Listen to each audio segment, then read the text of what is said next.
There's a long history of the development of black farmers cooperatives and other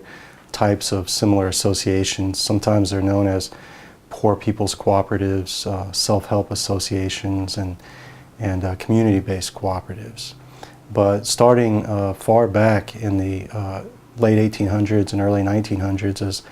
black farmers were trying to make a go of becoming independent farmers and businessmen,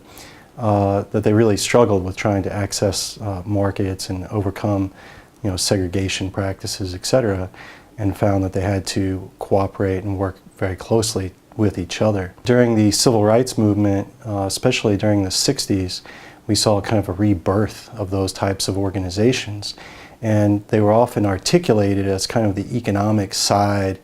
to the civil rights movement, dealing with issues of economic development from more of a grassroots perspective. These organizations have been really critical to the continued survival of black farmers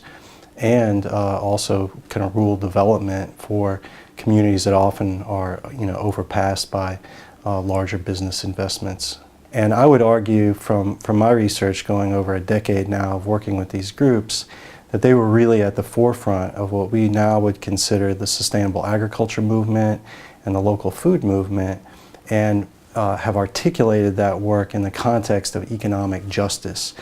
for minority communities.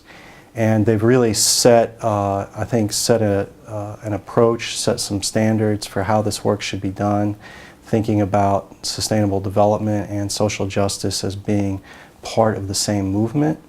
and that a wide variety of other racial, ethnic groups are using and building upon what was developed by the black farmer organizations.